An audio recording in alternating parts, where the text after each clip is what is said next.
Very good evening to you all. Welcome to the Valley. Long after the full-time whistle here, it's dark. So I'm not going to be too long either because I've got a piece I've just got to finish writing, and I have been writing in the middle. In the meantime, there's a few of us still here. My old Argent colleagues are still working away there in the press box down the view. You can see how big and resplendent this place is. You know, out of all the League One grounds we could have come to, there are smaller, and that's obviously where the Norwich fans have been. I mean, we've seen a few things here. We've seen Norwich relegated to League One here. We've seen Norwich promoted from League One here, and various bits and bobs in between. I remember in the 90s coming and seeing Norwich being 2-0 up and losing 4-2. So, or was it 4? Maybe they were 4-2 up and it finished 4-4. Maybe someone can remember. Then you can tell me it was in the late 90s. But this one. Sorry, I'm just giddy, clearly, because Norwich have won a game of football, which is exciting. And they've scored a goal, which, of course, they have to do in order to win a game of football. So double bubble here tonight. Means that Norwich have progressed from the third round of the FA Cup. Their reward for that is a trip on the first weekend of February to Wolves. I think I might be off that weekend or the one before. I'm not sure which. But there we go. So we'll maybe worry about that one for another day. But, you know, this, I don't really think there's a lot to be said here because and, you know, I say this as someone who's writing a piece on it. You obviously look at this through the prism of what Norwich can do in the Premier League and what the positives are from that. There is no doubt having Teemu Pukki and Milot Rashica on the same pitch at the same time, getting forward is a positive thing. And I think even though Milot had been out for a while, seeing him back on the pitch is great news. I think he's probably become a better player for not playing, but he was starting to influence things, you know, just before he got injured as well. So real promise in the way that Teemu Pukki created the goal and made it happen. The lights are going out. I think I'm going to get shut into. Excuse me if I walk at the same time. Oh, wow. They've absolutely gone. This is exciting. So there you go. I might call this off at this rate because you can't see. There I am. Here I am. I'm just going to try and find my bag. Let me just keep talking. We'll turn it into a podcast. Yes. So it was a really well worked goal. I thought Teemu Pukki did well to create it, and at least these guys have got torches. So there we go. I'm going to head up into the.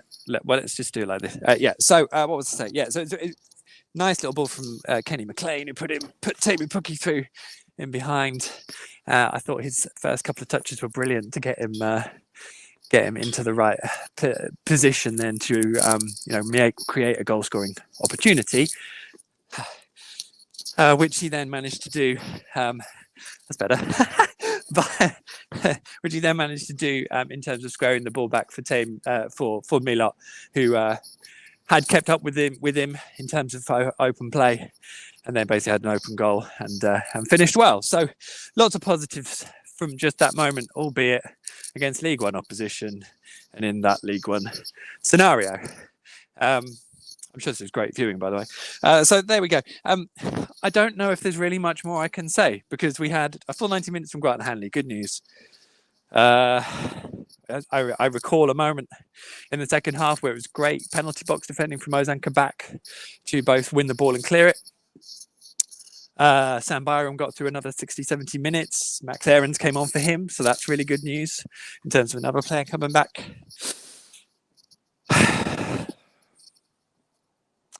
And then I'm probably a bit stuck, really, because I thought the first half, in, you know, a season of competition for it, is as bad as I've seen Norwich play in years. They were awful in the first half, just wretched. And in fairness, although Dean Smith didn't physically tell his players that, now, which is good, didn't physically tell his players that at half time. He just made 3 changes and told them what they needed to do better. So, and they did it to a degree. I thought they were still sluggish at the start of the second half, but it improved as Charlton kind of lost the way. I thought Charlton were good. I thought they represented a really tough League One challenge, really.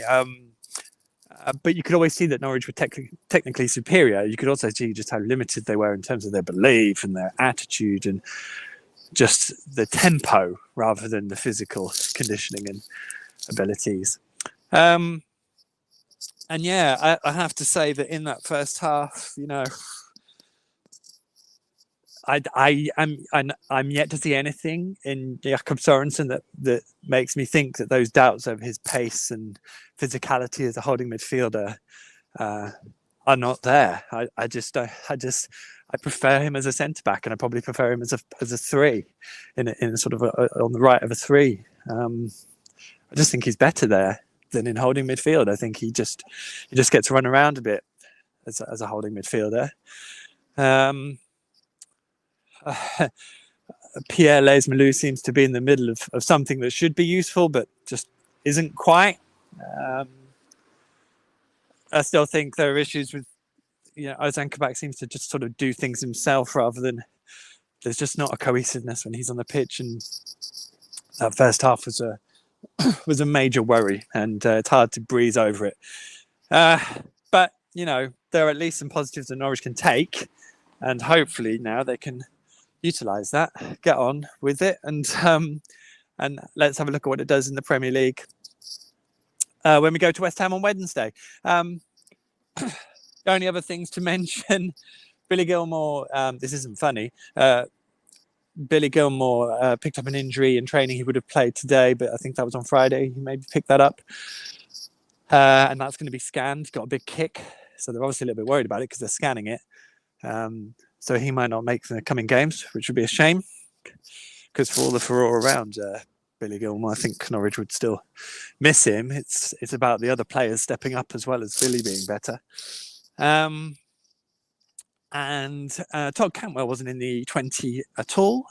He was expected to be. I was under the impression he would start today, never mind being in the squad.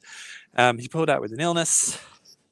Sounds like Todd pulled himself out with illness. So that's another opportunity for him to do something that has gone.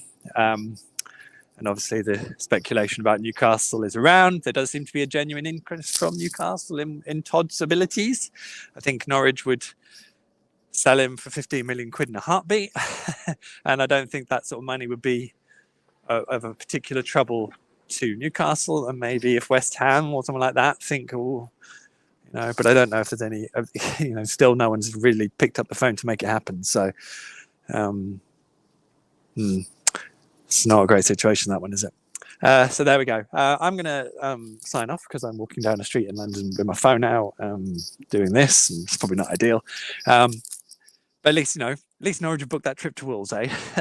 Don't forget about the Athletic and all my stuff on there. Plenty of good stuff coming up over the next week or so. So theathletic.co.uk, theathletic.com for all your needs. On the Ball will be back after its festive period hiatus, and the Leicester game getting called off meant we didn't bother doing one straight after the New Year's weekend. So we will be back on Monday, which is exciting. I'll see you then. In the meantime, look after yourselves. Enjoy what's left of your weekend, which I've got to remind myself it's not Saturday today, so isn't a lot. And I will see you very soon. I'll get rid of that. And I will see you all anon. In the meantime, take care of yourselves and hope you enjoyed the adventure getting out of the valley tonight.